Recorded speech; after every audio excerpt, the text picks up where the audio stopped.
Welcome to Context with me, Guyon Espiner. And me, Corin, Dann. Now, Context is the backstory to the front page. Now, we take an issue that is making headlines today and we trace its trail back through history. That's right, but there's a catch because we walk into the studio and only one of us knows the issue that we're going to be discussing. That is right, and we take turns, and Guyon, it is your turn to lay it on me. Okay, today I want to talk about one of New Zealand's most important relationships, the relationship between New Zealand and China. Now, it's such a big relationship, so it's in the news pretty much all the time, isn't it? But it's recently been making headlines because of this. I noticed came here 5 minutes ago. Go back to your own country. That's where they lie like a flatfish, but they don't lie like here. All right. Come to this is called democracy. This is called democracy, unlike what you're used to. So go back to where you come from, you loudmouth. Wow, it still wince when I hear that, eh? That's Winston Peters having a crack back at Lawrence Sunan from the Green Party. But wow, you know, you listen back to it. I mean, I know He was angry. Yeah. He sounded pretty angry, didn't he? He did. I mean, he sounded angry and was like, had he been provoked in the sense that or was he? Yeah, I mean, it's just it was an extraordinary thing to be said in Parliament. It wasn't picked up by the Speaker initially either, was it? No, it wasn't. Because normally that would be something like that would be, wouldn't it?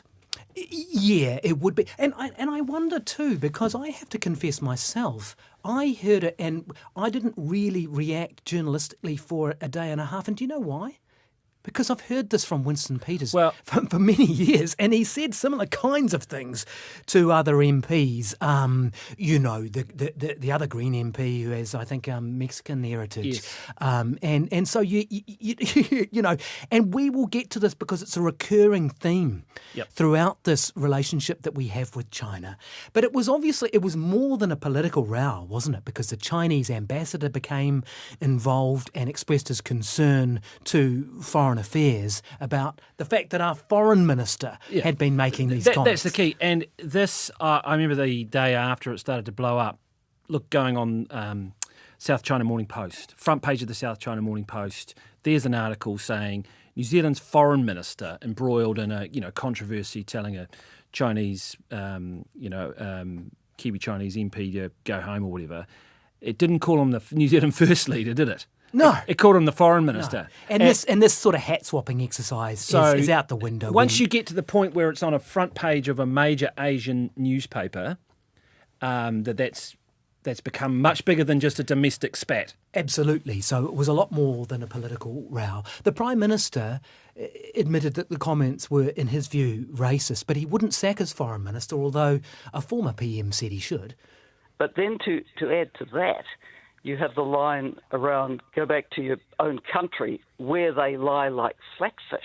Now, that country, of course, is a very great power. It's our largest trading partner. That is no way to speak about it. It seems to me that the behaviour of New Zealand First and of their leader and of Shan Jones has for some time been inviting a sacking, inviting a breakup of the coalition. So that's, of course, Helen Clark. But I thought it would be really interesting to track back through our relationship with China, how it's changed over the years, and to try to get some insights into the complexities of what we are managing with China today. And as I said, Winston Peters is a recurring figure in this story, both in his stance as a populist anti-immigration politician and in this sort of unlikely double act of being the foreign minister. Before we get to that, this is the thing, and I just would point this out to people, that it was only a year and a half ago I went with Winston Peters to China.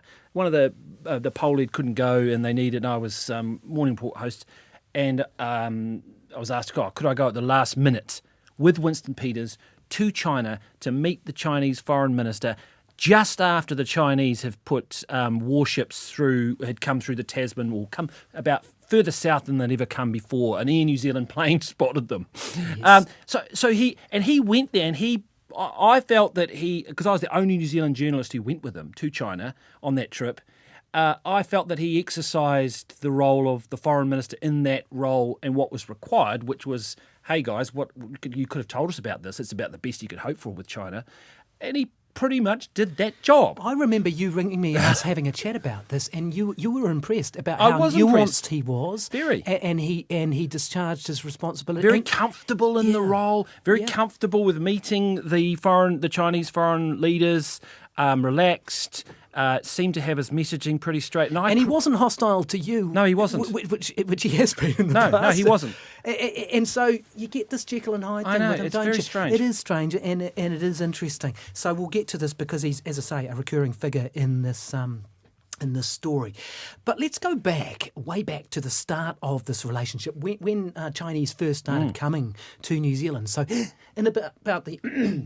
Excuse me. In about the mid-1800s, you got people in South China facing famine, in some cases, overpopulation, and they start trying to make their fortune overseas.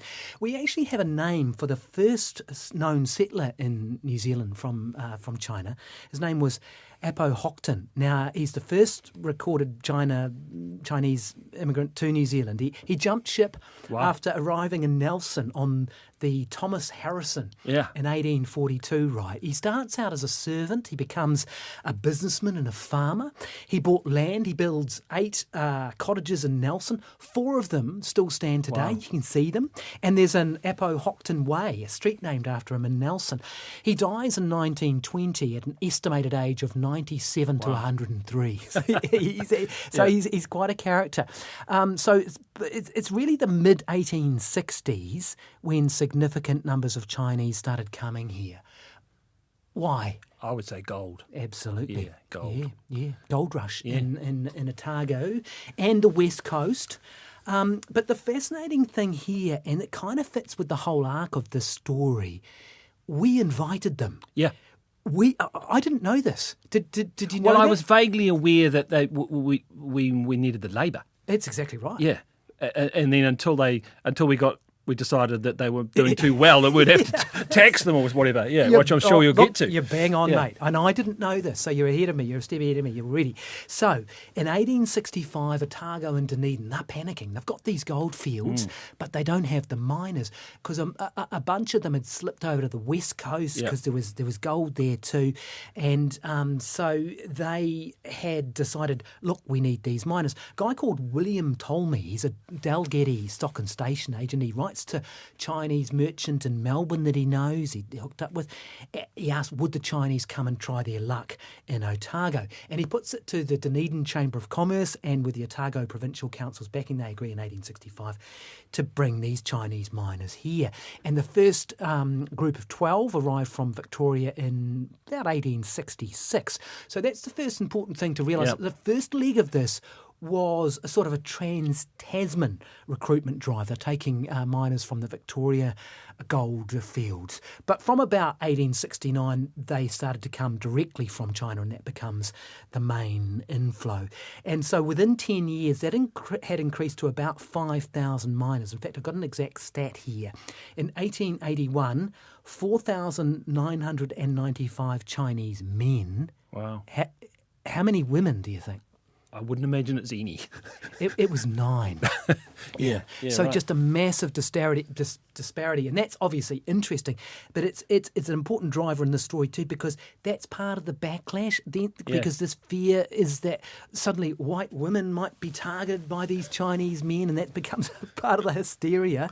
And so you get this sort of pushback, and you get, and I think you'll know the answer to this, you get the Chinese Immigrants Act of 1881, and within that there was the now infamous tax imposed on Chinese immigrants. What was that called? It was the poll tax, wasn't it? Yeah. That's right. It was yeah. something that Margaret Thatcher tried about a century later, wasn't it? Yeah, probably. And failed with. Yeah. Yeah, so it was direct. Was it directly on Chinese labour? That's right. Isn't that incredible? Yeah. And poll tax just means head tax. Yeah. That's why, I didn't really realise the meaning of that word, looked it up. But so it's just a poll tax, just a head tax, literally. Now £10 a head, which would be about $1,800 today, and it was on the Chinese immigrant labour, but also on ships arriving in New Zealand, they were restricted to 1 Chinese passenger per 10 tonnes of cargo. Wow. So they had this ratio. And then in 1896, the ratio was reduced down to 1 passenger per 200 tonnes of cargo. And the poll tax is increased to £100, which would be 20 grand in today's money. Going to pretty much wipe out anybody coming, I would imagine. Yeah, that's right, and also wipe out them trying to bring in women and wives. Families. Which is yep. probably what they were promised or thought they would be able to do. Yes, to live a life. And of course, part of it is they wanted the labour, but they didn't want them to settle here. Yeah. It was the idea that they would go back home again. And again, this is the tension you see in this whole story, and I want to talk about in our conversation today. This whole sort of dynamic between wanting the economic gains and then freaking out and pushing back. And I think we still see that today.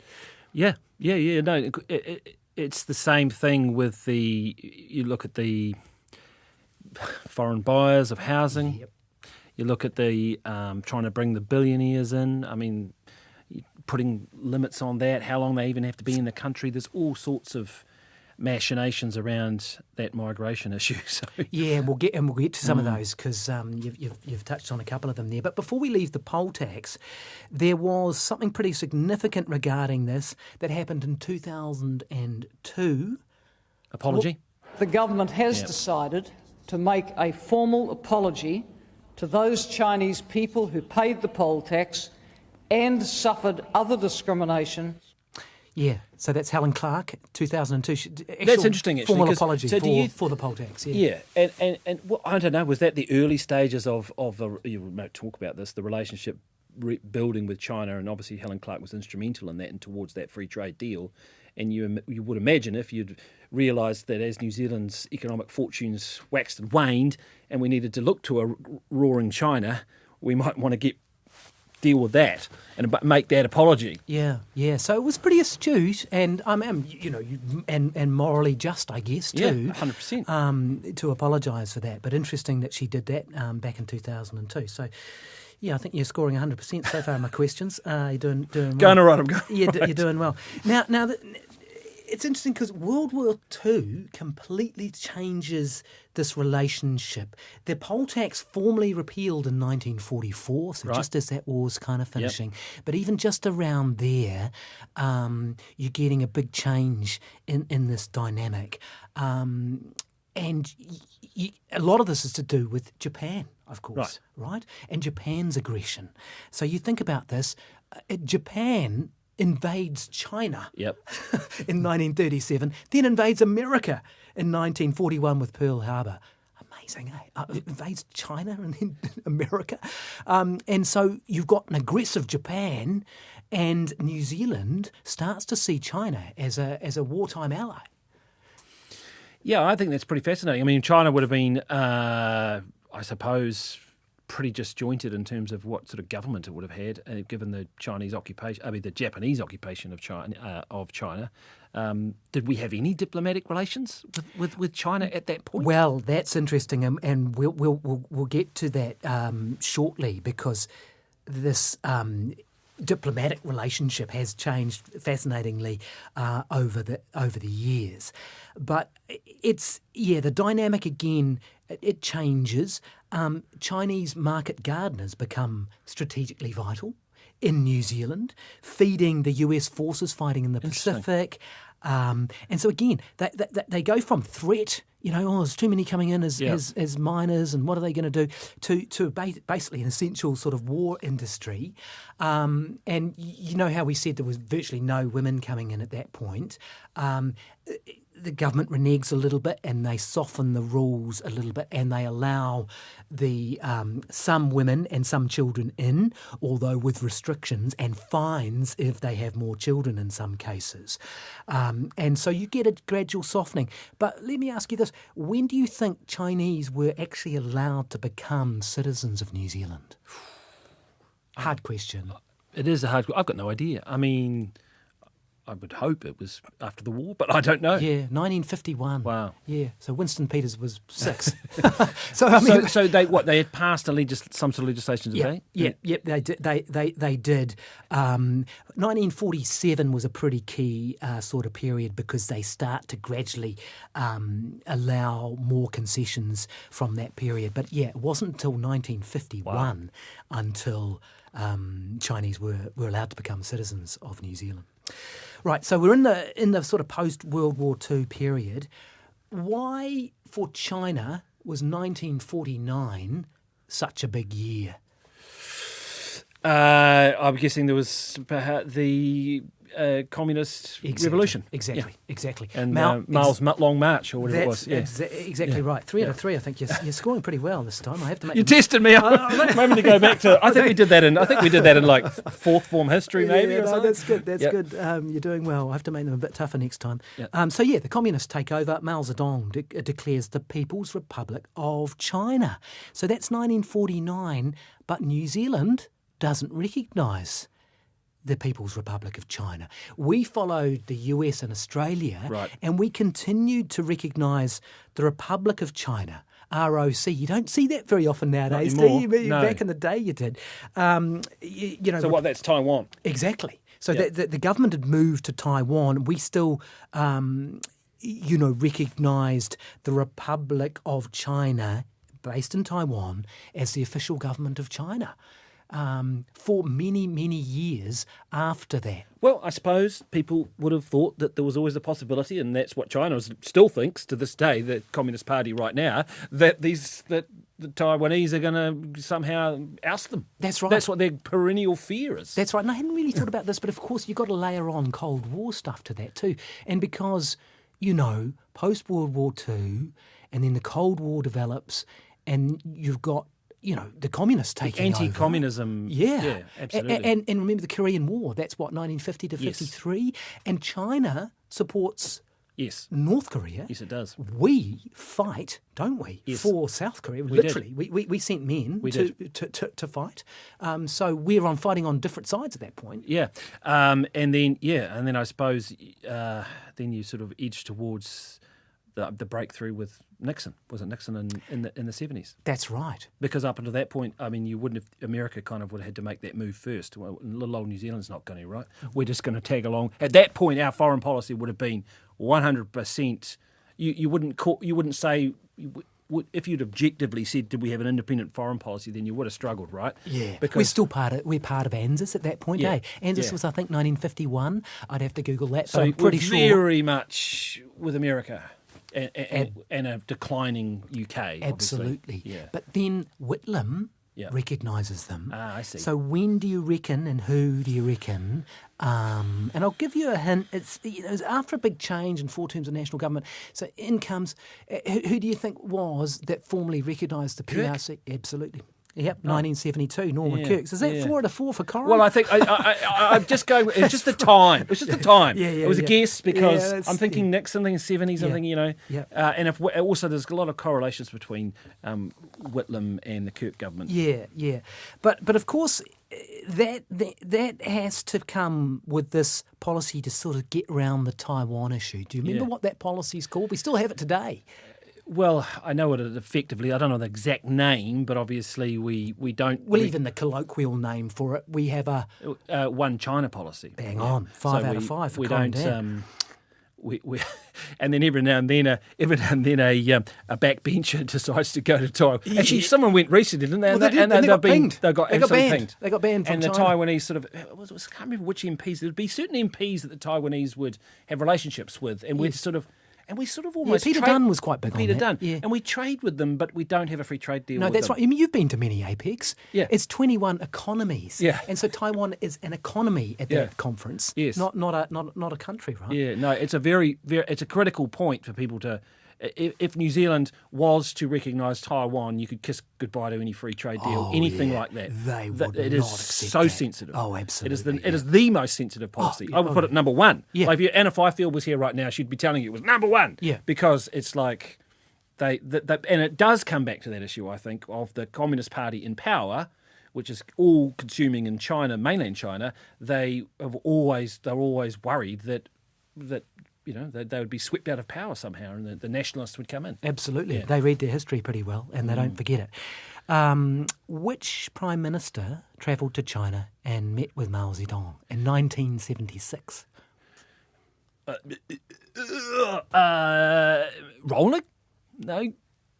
Whoa, it's what is he? 5 out of 6 now. It was Muldoon. Oh, so It was Muldoon. I got my dates wrong. Yeah, Rob Muldoon met Mao Zedong. Imagine it. Wow. Imagine Mao Zedong and Robert Muldoon. But Zedong, Chairman Mao is 82 at the time, and he only lived 4 months later. 4 months after that. Wow. So Muldoon was actually one of the last foreign leaders world leaders to actually meet Mao Zedong.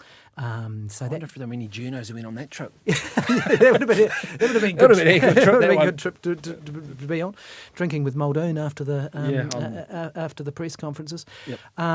Okay, let's fast forward to 1987, because this is a key year, and I didn't kind of realise this either until I started prepping for this, but that's the year New Zealand changed its immigration rules, which leads to the big Chinese New Zealand populations that we have today, because we used to, until that point, we had an immigration policy which called on the so-called traditional source countries. Really? Yeah. Isn't that terrible? Traditional source countries. What does that mean?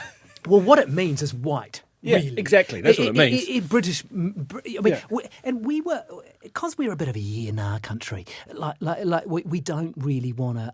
Australia had a white Australia policy. They actually named it, but we sort of cloaked it in traditional source countries. And you'd probably remember this. I certainly remember it growing up as a Gen Xer. Immigrants were white folks. To some degree, you get some South Africans, but you get some, and you get the odd Australian, but mainly British, right? Oh, a lot of Dutch as well. Yeah, a lot of Dutch. Yeah, true. A lot of Dutch, true. Yep. Yeah. So we change it, and we go to what we called quality migrants, selected on personal factors. Then we had the 1991 Immigration Amendment Act, which basically introduced the point system. Right. So you get points for being employable, being Young. of a certain age. Yeah. Those sorts of metrics that we still use today. And a lot of these immigrants from China were very attractive on those. They had the capital, they had the skills, they had. So you start getting this big influx, really. But again, we saw the same pattern I've been talking about. Economic desire and then pushback. Have a listen to this. Tell me who it is and what he's talking about. I disagreed entirely with his approach to Asians in Auckland and blaming Asians on many of the problems in Auckland. I cannot abide racism. I cannot abide people judging others by the colour of their skin or their ethnicity or their culture. That I find very, very objectionable. It's intuitively objectionable. And I made that very clear. Well, that is Jim Bolger talking about Winston Peters, isn't it? Yes, it is. Yeah. Which is, and I couldn't give you the exact year, but... well, he's talking about... That was in his in the Ninth Floor series where he's reflecting on his time as Prime Minister, but he's talking about the 1996... mid-90s. He's talking... Exactly. And the so-called Asian invasion sentiment that Winston Peters fomented with his critique and quite inflammatory at times statements about Asian immigration. Let me just give you some stats because they are staggering, right? So in that 1986 to 2006 period, right, Asian-born population in New Zealand increases 8-fold. So from about 30,000 to 250,000 in that time. Ethnic Chinese go from about 20,000 in 1986 to 150,000 in 2006. And in Auckland, where it's really visible, in 1991, you've got 5% identifying as Asian, and by 2006, 19%, and then in 2018, 28%. Bolger, you may be getting to this, but Bolger, of course, he sort of decided, didn't he, where his strategy was to put New Zealand in Asia. He saw New Zealand as part of Asia. Yeah, you're right. And he kind of pushed that idea that our growth and our future... You're absolutely right. I forgot about that. I didn't have that in my research. You're right. That's right. And he was laughed big on at the time. time. Yeah, no, he was.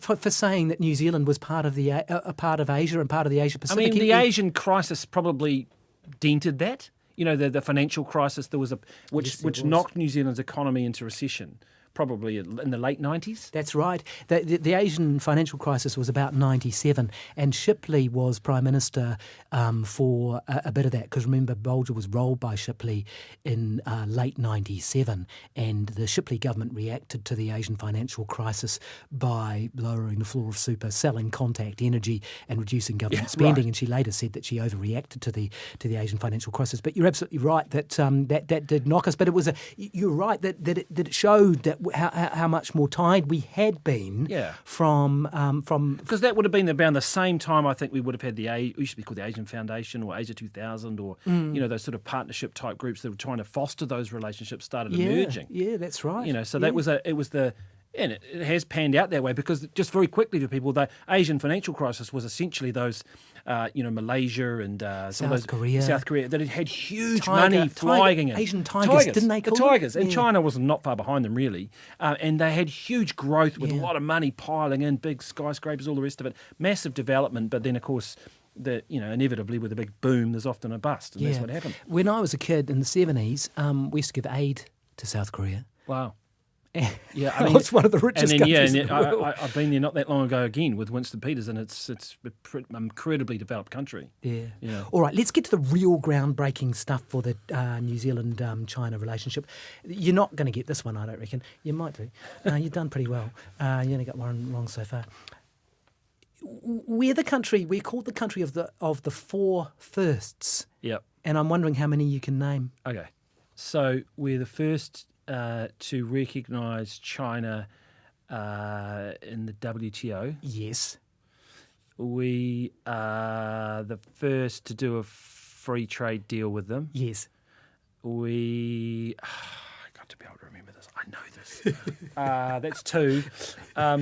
There'll be something else, some other international agreement probably. That'll probably stump me. Yeah. So as you said, first developed nation to support China's entry into the World Trade Organization. First developed country to recognise China as a market economy in 2004. Okay. Yep. That's important. And then the other two are I think you could conflate them into one. First developed country to launch negotiations to an FTA in 2004.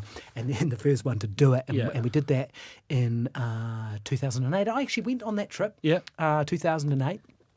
With Phil Goff and Helen Clark for the signing of the free trade agreement. It's a pretty big moment, man, because the impact on New Zealand and its economy and its international relations has been seismic, absolutely seismic. Absolutely. And who was the foreign minister at the time, and why was that significant?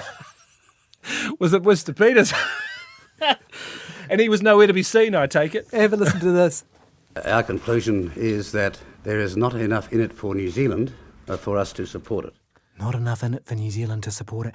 Okay, well, he's consistent, isn't he? Well, yeah. So he didn't support the free trade agreement. And when he said that in 2008, New Zealand exports to China were worth about $2.5 billion. What do you reckon they're worth now? Oh, they're 20 billion. They are, 23. Yeah. 23 billion. Two-way trade. They have grown ninefold. Yeah. So influential to New Zealand. If you think of dairy and the boom in dairy, that is, so much of it's been driven by demand out of China, and the impact that then has had on New Zealand in terms of not just the income and the wealth, but the changes in the way in which we've used our land, the changes in the way in which our economy is structured. It's endless, and it's been an incredible trade relationship. Yeah, and again, though, that same theme. We love the money, we love the trade, but we get the pushback. And as I say, Winston Peters, a recurring protagonist in the story. Here he is launching the New Zealand First election campaign in 2014. As they say in Beijing, two wrongs don't make a right. Yeah, pretty extraordinary thing to have said at the time. Yeah. I remember at the time it was pretty controversial. I mean, this is what you get. But the left also indulged in some race baiting in opposition in 2015. Labor took leaked real estate agency figures, identified Chinese-sounding names, used a mathematical formula to estimate how many were of Chinese ethnicity, and calculated 39% of the sales were to Chinese people. That's, of course, a Paddy Gower news report, probably for News Hub or TV3 at the time. But do you remember who? I do remember, because that was Phil Twyford. Exactly. That was a shocker. I think he's regretted doing that since, or said he regretted it. They were so tone deaf there, so tone deaf. I mean, they were trying to make the bigger point about foreign buyers and tapping into the angst around affordability. Yes, but to for that one to have slipped through all of their sort of advisors and all the people to have slipped through and made it out into the, maybe they spitballed some ideas in a back room somewhere and someone went, hey mate, that's a bit off. But to have actually gone with that was they have still. I heard someone heckled in the House about that the other day. Oh, yeah. In Parliament. Yeah. Someone saying, "Oh yeah, what about you guys and your Chinese-sounding names?" And frankly, they have to wear that. Yeah, absolutely they do. And again, we wanted the capital, and then you get the pushback, which is the overarching theme to this. Okay, let's go right up to really the modern day now, because. And I want to kind of finish on this strand. So you have the concern and tension from the New Zealand side over, there's the economics, but now increasingly concern over political leverage and political interference. So 2017, you get a paper called Magic Weapons is published, alleging interference by the CCP in New Zealand. Who was the academic? Do you remember? Anne-Marie Brady. Bang on, yeah. Yep. What is he at now, Corin? He's 7 out of 8 or something. He's doing well. And this comes to a head, really, with allegations that MPs from Labor and National were actually passing information to the CCP. Did you know you were teaching Chinese spies? You were teaching English to Chinese spies. If you define those cadets or students as spies, yes, then I was teaching spies. You remember this yarn, eh? I do remember the yarn. I just can't remember the name. No, Zhang Yang. Zhang Yang, yes. No, I remember it well. Yeah. Yeah, that was extraordinary. Yeah. So he that was revealed in 2017. There was a Labour MP, I don't know if you remember his name, who was actually involved in, the similar allegations were made against him. Not that he had, not exactly the same, but that somehow he was too closely aligned with the CCP. His name was Raymond Hull. And they both retired in 2020. Now, you might remember this too, that it later emerged, and Richard Harman from Politic wrote about this, Matthew Hooton also did too, that this had been coordinated by Labour and National after briefings from the SIS, and they both sort of retired, these politicians. So, look, I'm not making allegations. I can't prove anything, and these things are difficult to prove. But there's no doubt that, this was never denied by the two big political parties, that these guys were quietly sort of retired as a result of these allegations anyway. So, I mean, look, the political tension really has continued, hasn't it, in those years. Here's the Chinese ambassador, Wang Zhaolong, talking about trust in an interview that I did with him in November 2024. And I want you to guess what he's referring to here. What lies at the foundation is the mutual understanding and mutual trust between our two countries. And as people say, trust is one of the most precious, but also at the same time, probably one of the most fragile commodity. It may take years to build up. It just might take seconds to be destroyed. Oh, I can't remember. Yeah, he's talking there about the possibility of New Zealand joining AUKUS. Oh, yes, okay. Pillar 2, which is, for the uninitiated, AUKUS in itself is, as the acronym suggests, is Australia, the UK and the US basically building these submarines, and they'd be nuclear-powered submarines that the Aussies... That is a really interesting point, because... The Pillar 2 for people is the non-nuclear military technology that New Zealand might be invited to take part in. Because in the early 2020s maybe, we start to see white papers, and a white paper is a sort of a think piece type defence strategy plan / these are the issues that the country might face. We start to see these from, I think, both governments, and they slowly start to name China as being a push into the Pacific. And it wasn't named, but now it is. That's a bloody good point. And actually, even like today, like literally today, as we're broadcasting this in the studio, you saw an SIS report out, their threat assessment policy from Andrew Hampton, head of the SIS, and China's named 2 or 3 times. And they talk about Chinese military intelligence officers posing as recruiters to target. In some ways, that's a maturing of the relationship, because 10 years ago, New Zealand wouldn't have done that through fear of upsetting them, because there was always this fear with China that they had, with the economic power of the trade relationship, they could say, oh, well, you know those kiwi fruit that you've got on that boat that are worth $50 million? We've just got a little issue with your paperwork. You haven't filled this out. Your exports are going to sit on the port. Maybe they're not going to make it in the port. You just never quite sure, and so those sort of things would worry exporters. We haven't seen so much of that lately. No, I think there's a maturity. I think there's China too. I think probably understands New Zealand better now as well. There'll be a two-way thing there as well. Yeah, and that's where I wanted to wrap it up and get your thoughts, and that's exactly where I was heading with it, because you seem to think, and you've been to China recently, you've been with the foreign minister, you would have had briefings from MFAT officials too. Yep. Do you get the sense that they're actually managing it relatively well in terms of that, in any relationship, if you don't name your problems ever, you get into trouble, because then suddenly it blurts out, right? But if you're actually saying, hey, guys, you're firing off this missile, you didn't give us enough warning, or you need to stay out of our politics on this, or why the hell were you trying to hack this government department or whatever? And so, do you think that perhaps releases some of the tension? I think so, and I think the two sides, both the Chinese and the New Zealand diplomatic corps, have grown over that period as well. If you think about it, they've been operating for 20, 30 years as the number one relationship almost, bar US and Australia, but a lot more resource, a lot more effort, so that there's an understanding of what's going to upset either side. They're not going to go in, and no surprises. You cannot spring surprises with a relationship like this. That was the one thing Winston got right with that visit, because we couldn't say to them, oh, don't come down to the Tasman. Don't send your ships down here. How dare you do that? Because we've been going to the Because we've been Taiwan sending ours up Strait too. Yeah. And it's open water. They hadn't actually breached, and it's important to say this. Yeah. They hadn't actually breached international laws of the sea. They're in open sea. Yeah. They can be just there. Give us a heads up before you fire a missile off or something. So that it's not some Air New Zealand pilot who's flying over going, hey, that's a frigate down there. Are they firing missiles or something? Yeah. So I think there has been a real maturing in the relationship, and it needs to be. I think that they need us too, because they need us in the sense that we are a safe supplier of food. And that is important when you've got 1.4 billion people.